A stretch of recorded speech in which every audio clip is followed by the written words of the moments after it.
저를 한번 따라 하시죠. 불평하면 내 마음이 찌그러지고 감사하면 삶이 달리 보입니다.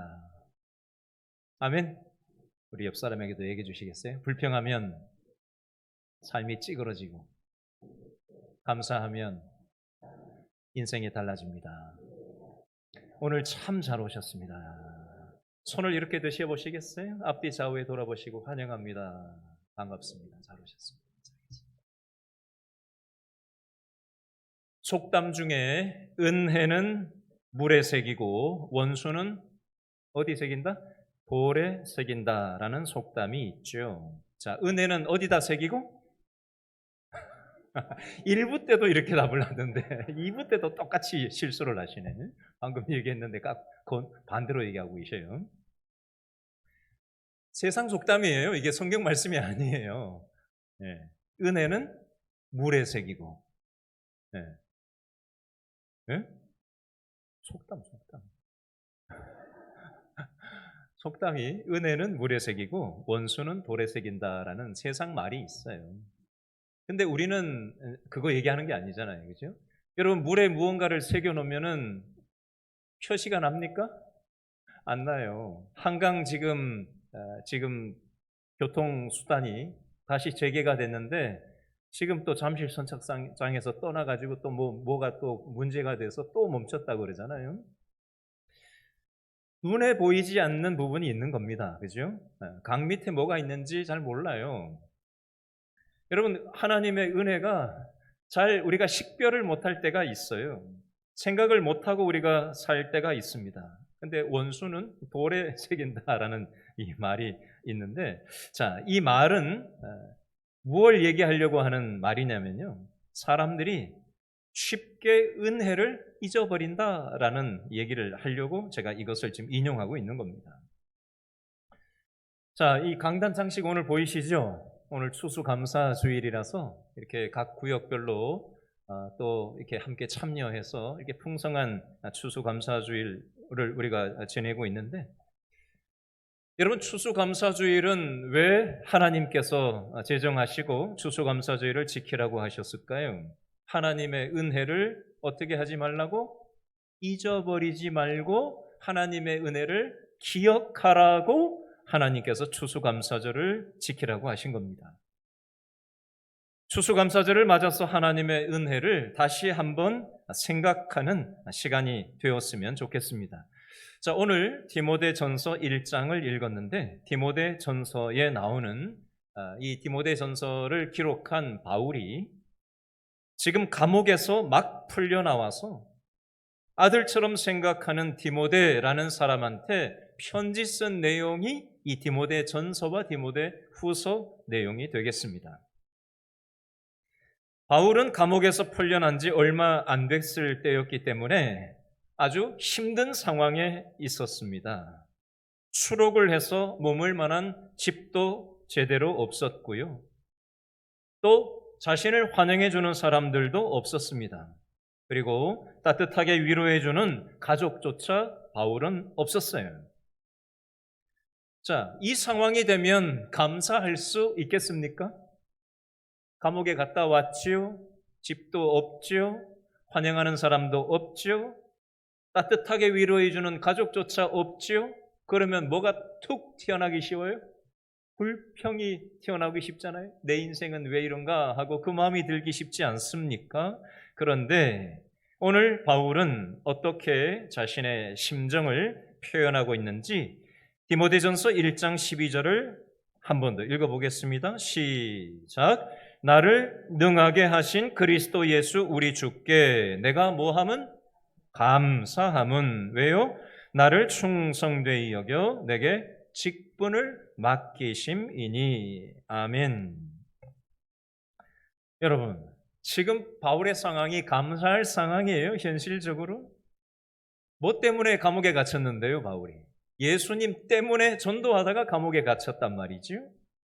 바울이 지금 왜 이렇게 고생스럽게 사는데요? 예수님 때문에 지금 고생스럽게 사는 거거든요.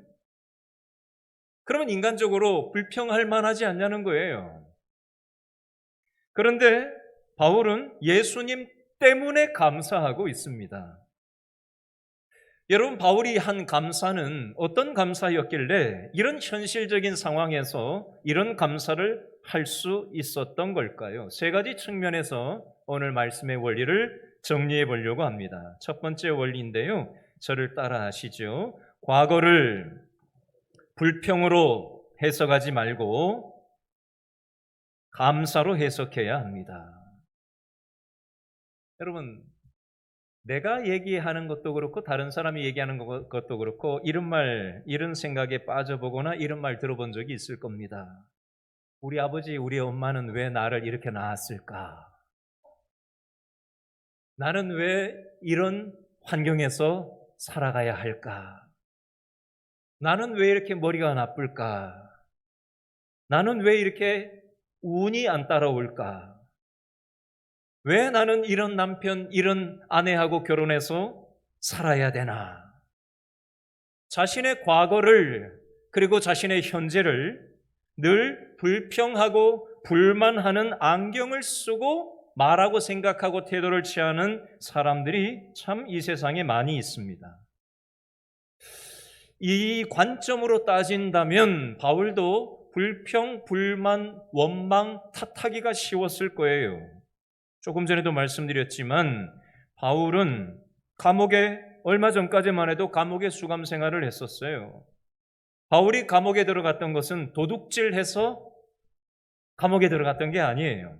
정치 자금을 받아서 감옥에 갔던 것도 아니었습니다. 사기를 쳐서 감옥에 간 것도 아니었어요. 바울이 감옥에 갔던 것은 하나님이 주신 직분을 받고 전도를 하고 하나님의 일을 하다가 감옥에 가게 된 것이었습니다. 그러면 인간적으로 생각하면 불평, 불만, 원망하기 쉽지 않습니까? 근데 디모데전서 1장 12절 말씀에 보니까 바울이 내가 감사함은 무엇 때문에 감사한다고 돼 있죠? 나를 충성되이 여겨 내게 무엇을 주셨기 때문에 직분을 맡기신 것 때문에 감사한다라고 고백하고 있습니다. 아무 자격 없는 바울에게 직분을 주신 하나님, 그리고 그 직분을 감당하다가 어려움과 고통을 이겨낼 수 있는 힘을 주신 하나님께 감사를 하고 있는 겁니다. 바울은 복음 전도를 하다가 매를 맞기도 했고요. 해외로 또 전도하러 간다고 배 타고 가다가 폭풍우를 만나서 수많은 죽을 뻔한 일도 많이 겪었던 사람입니다. 또 이 사역을 하다가 비난도 받고 오해도 받고 억울한 일도 수도 없이 당했습니다. 그러나 이 직분이 감사했다. 아무 자격 없는 자에게 주신 이 직분이 참 감사하다라고 고백하고 있는 겁니다. 감사를 세 가지 종류의 감사로 정리할 수 있는데 첫 번째 감사, 저를 한번 따라 하시겠어요? 상대적인 감사. 이건 어떤 감사냐면요, 내가 저 사람보다 좀 낫다, 비교 우위에 있을 때 감사하는 거예요. 야, 난 저 사람보다 더 부자다 하니까 난 감사해. 나는 저 사람보다 건강하니까 감사해. 나는 자식이 잘 돼서 감사해. 뭐 이런 거죠. 상대적인 감사, 비교 우위에 있을 때 타인과 비교해서 느끼는 걸 상대적인 감사라고 합니다. 이건 교회 다니는 사람이나 교회 다니지 않는 사람이나 차이가 없는 종류의 감사 종류죠. 두 번째 감사의 종류는 따라합니다. 철학적인 감사. 예를 들면 자녀가 잘못된 어긋난 길로 가면 잔소리를 하죠. 부모가 매를 들기도 합니다. 꾸중을 하기도 합니다. 그러나 이 자녀가 깨닫고 돌아오면 좋으련만 쉽지가 않죠. 근데 그 자녀가 철이 들 때가 있어요. 철이 들면 부모의 마음을 깨달을 때가 있어요. 뒤늦게서야 자녀가 그때 우리 아버지가, 어머니가 나에게 잔소리를 하고 꾸중을 하고 호되게 야단을 쳤던 것이 나를 향한 사랑 때문이었다라는 것을 사람마다 깨닫는 시점이 다 달라요. 이걸 깨닫는 것이 우리 아버지 어머니의 사랑이 있었기 때문에 그렇게 하셨구나라는 걸 알고 감사하게 되는 이 철학적인 감사가 들어올 때가 있어요. 이걸 철학적인 감사라 그래요. 자, 세 번째 감사가 오늘 우리가 얘기하고자 하는 초점인데 따라합니다. 절대적인 감사. 다른 말로 따라합니다. 믿음의 감사. 과거의 불행에도 불구하고 현재의 인생에 어려움이 있음에도 불구하고 하나님께서 나를 영적으로 답이 없던 망가진 내 인생에게 찾아오셔서 새 생명을 주신 것이 너무 감사하다라는 것이 이게 깨달아질 때가 있어요. 사람마다 이 은혜가 깨달아지는 시점 역시도 다 다릅니다.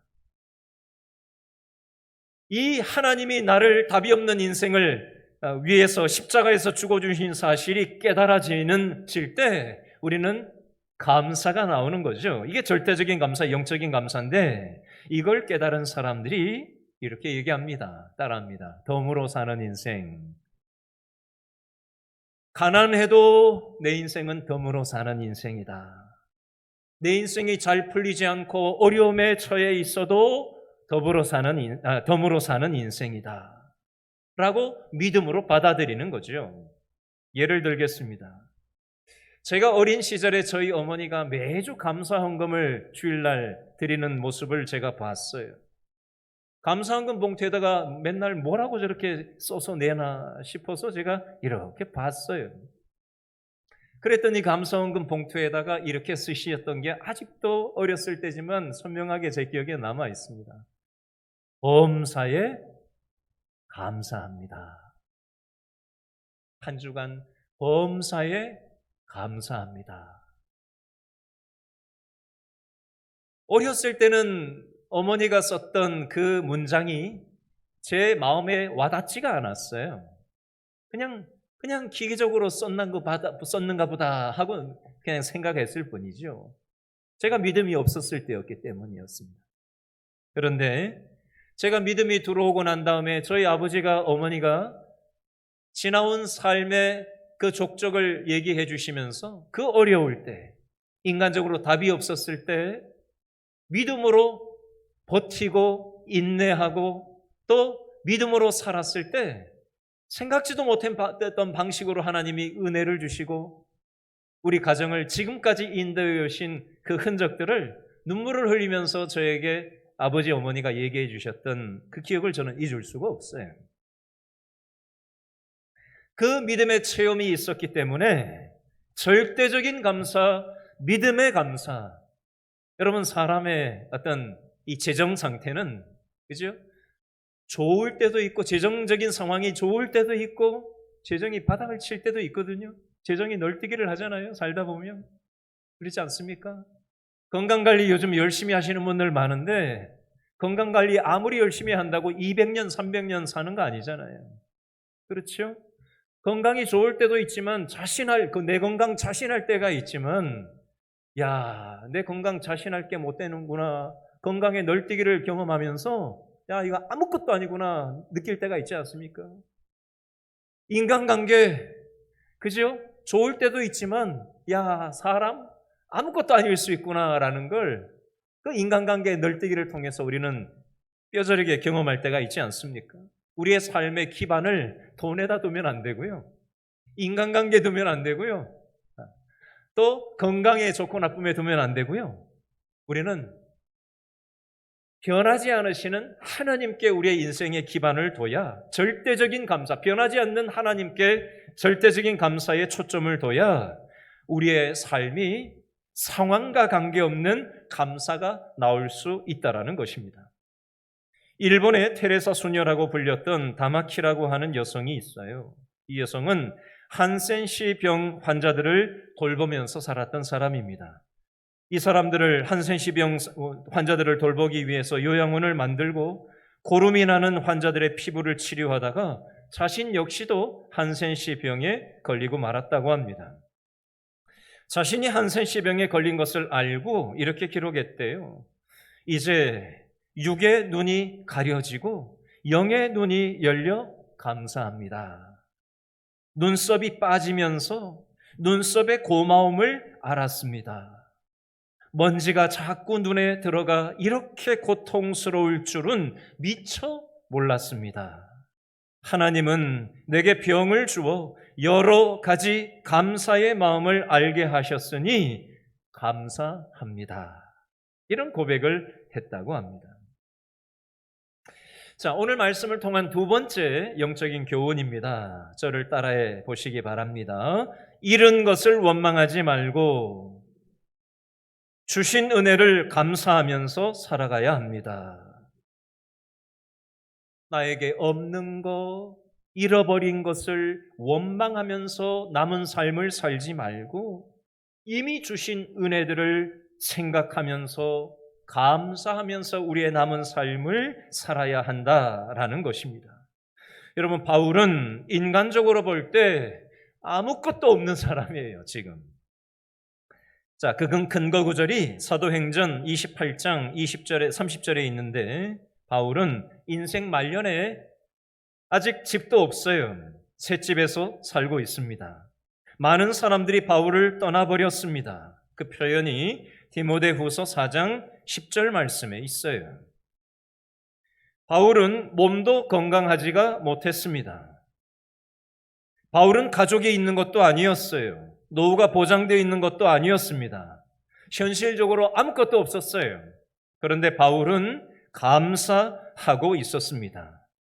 현실적으로 아무것도 없는데 바울이 무엇을 근거로 감사하고 있을까요? 그 내용이 디모데전서 1장 13절, 14절에 나오는데, 자, 13절, 14절 묶어서 읽어볼까요? 시작. 내가 전에는 비방자요, 박해자요, 폭행자였으나 도리어 긍휼을 입은 것은 내가 믿지 아니할 때에 알지 못하고 행하였음이라. 우리 주의 은혜가 그리스도 예수 안에 있는 믿음과 사랑과 함께 넘치도록 풍성하였도다. 아멘. 내가 하나님을 믿지 않고 예수님을 믿지 않았을 때는 예수님 믿는 사람들을 비방하고 박해하고 때려 죽이던 사람이었으나 예수님을 믿고 하나님을 믿고 나서는 하나님의 말도 안 되는 놀라운 긍휼을 입게 되었다. 그리고 그 은혜가 넘치도록 내 안에서 풍성하다. 이게 너무 감사하다. 사도 바울이 이것을 고백하고 있습니다. 사도 바울의 이 감사는 돈 많이 벌어서 대박나서 감사하다고 얘기하고 있는 게 아니에요. 내가 지금 출세를 했기 때문에, 성공을 했기 때문에, 어떤 성과를 냈기 때문에 감사하다고 얘기하고 있는 게 아니에요. 사도 바울은 잃은 것이 많지만, 없는 것이 많지만, 현실적으로 답이 없지만, 하나님께서 답이 없는 내 인생 가운데 찾아오셔서 세상이 알 수 없고 줄 수 없는 평강과 큰 기쁨을 주시고 나와 함께하고 계심으로 인해서 이 감사를 하고 있는 것입니다. 잃은 것을 보고 원망하지 말고 나에게 이미 주신 은혜를 보고 감사하고 있는 이 사도 바울의 모습이 나오고 있습니다. 저와 여러분은 어떻습니까? 여러분, 우리에게 베풀어 주신 이 놀라운 은혜를 주셨는데 우리가 이 은혜를 너무 가볍게 여기고 있지는 않습니까? 오늘 일부 예배를 인도를 하는 중에 제 마음속에 세 사람이 생각나게 하셨어요. 예배 중에 그냥 이 단에서 그냥 예배 순서에 따라서 인도하고 있는 중에 제 마음에 세 사람을 하나님이 생각나게 하셨어요. 한 사람은 제 새로운 전도 대상자가 된 사람인데요. 교회 안 다니는 사람인데 나한테 왜 교회 가자는 얘기를 안 하냐고 저하고 옆에 있는 사람들한테 얘기를 며칠 전에 한 사람입니다. 그 사람이 딱 생각이 났어요. 또 한 사람은 우리 교회 성도 한 분인데 지금 어려움을 겪고 있는 어떤 성도 한 분이 두 번째로 생각이 났어요. 세 번째도 우리 교회 성도님인데 또 어려움 가운데 있는 우리 성도님 한 분이 또 생각이 났어요. 하나님께서 그분들을 생각나게 하신 이유는 너도 답이 없는 인생 속에 하나님 없이 살 때 네가 답이 없지 않았냐? 근데 내가 너에게 답을 줬고 내가 너를 불렀고 내가 너를 통해서 나의 일을 하기를 원한다라는 하나님께서 그 마음을 주셨기 때문에 사도 바울의 심정이 어땠을까 생각하면서 하다 보니까 그 생각이 났나 봐요. 여러분, 우리가 죄 용서 받은 것이 감사하고 천국 가게 된 것이 감사하고 예배 드릴 수 있는 이 공간이 있다는 게 얼마나 감사한 일인지 몰라요. 부자는 아니지만 먹고 살 수 있는 재물이 있다는 것이 감사하고 우리나라가 남북으로 분단되어서 늘 안보에 긴장이 있지만 이 나라, 이 민족이 이렇게 살 수 있다는 게 얼마나 감사한 일인지 모릅니다. 그리고 지금 함께 예배드리는 우리 성도들이 내 옆에 있다는 게 얼마나 감사한 일인지 모르고 또 힘들 때 마음을 나눌 수 있는 가족이 있다는 게 얼마나 감사한 일인지 모릅니다. 자, 우리 내 옆에 지금 앉아 계신 분이 잘 아는 사람이 앉아 있을 수도 있고 잘 모르는 분이 내 옆에 앉아 있을 수도 있겠지만 옆 사람에게 옆 사람을 다시 한번 쳐다보실래요? 누가 앉았나? 앉아있나? 저를 한번 따라서 옆 사람을 보시면서 이렇게 한번 얘기하시죠. 제 인생의 여정에 함께 동반자가 되어주셔서 감사합니다. 그리고 오늘 집에 돌아가시면 가족들에게 이렇게 한번 얘기해 보시면 좋겠어요. 한번 저를 한번 따라해 보세요. 여러분 가족들한테 오늘 집에 가서 얘기하기 전에 연습을 하고 가세요. 자, 이렇게 한번 얘기했으면 좋겠어요. 아들아, 딸아, 내 아들, 딸로 태어나줘서 고맙다. 집에 가출 가고 없는데요? 전화를 한번 해서 낯간지럽지만 한번 얘기해 보세요. 그러면 그 아들, 딸이 성질을 낼까요? 좋아할까요?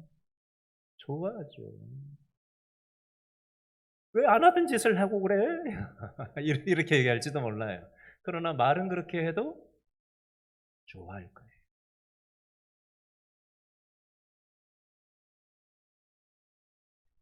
시편 49편 20절에 보니까 이런 말씀이 있습니다.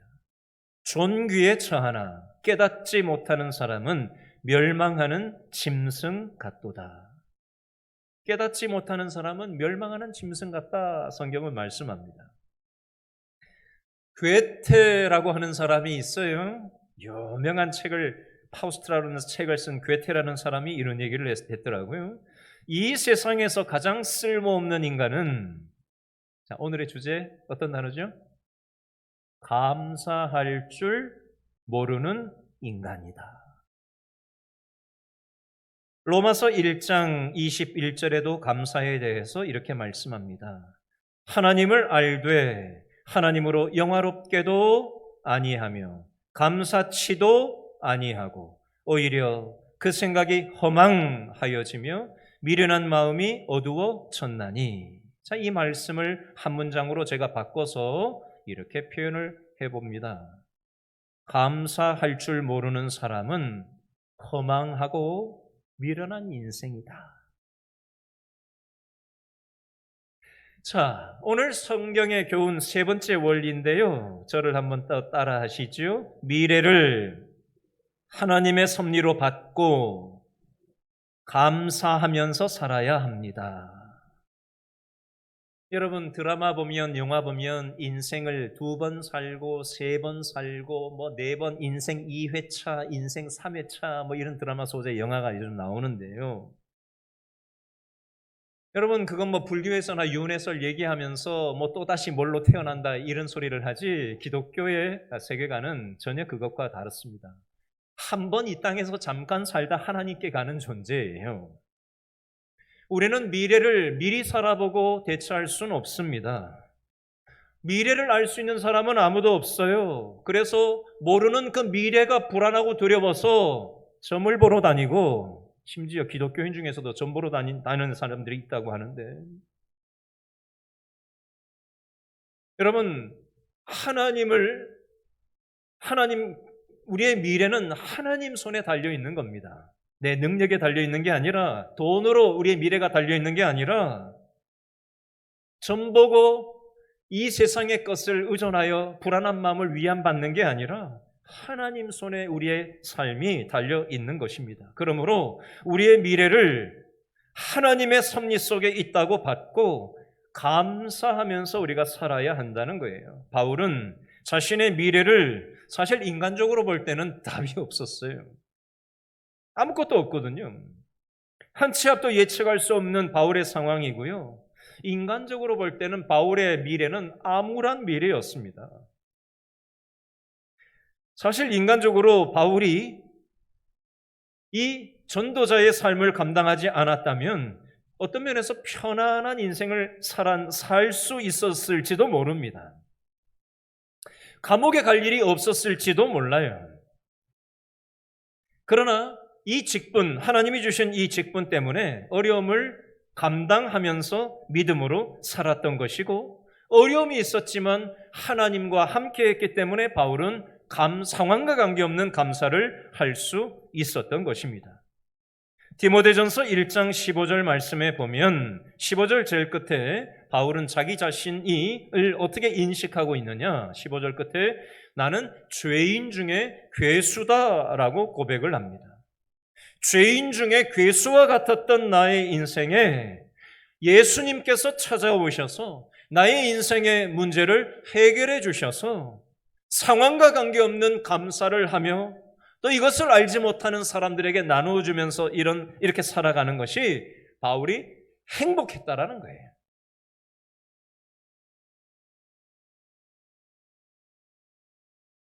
여러분, 우리는 우리의 미래를 알 수 없습니다. 우리는 현재에 근거해서 미래를 바라볼 때 우리는 불안함과 비관 속에서 살아갈 수밖에 없습니다. 이성을 근거해서, 현재를 근거해서 미래를 바라볼 때 우리는 답이 없어요. 그러나 우리의 미래를 우리는 무엇에 근거해서 바라봐야 되느냐? 지금 현재 답이 없을지라도 하나님께서는 하나님의 뜻대로 모든 것이 합력하여 선을 이루신다. 내 생각과 다를지라도, 내 계획과 다를지라도 하나님의 섭리 속에서 현재 나의 삶 가운데 되어지는 모든 일을 감사로 받을 때 다시 일어설 수 있는 힘과 용기를 하나님이 주신다라는 것입니다. 마지막 성경 구절 하나 읽고 말씀을 맺겠습니다. 시편 50편 23절 말씀 읽어드리겠습니다. 감사로 제사를 드리는 자가 나를 영화롭게 하나니 그 행위를 옳게 하는 자에게 내가 하나님의 구원을 보이리라. 말씀이 되게 추상적이죠. 한 문장으로 짧게 이렇게 바꿔서 정리하겠습니다. 저를 한번 따라 하시죠. 감사할 때 하나님이 내 속에서 역사하십니다. 하나님의 역사를 경험하고 싶으세요?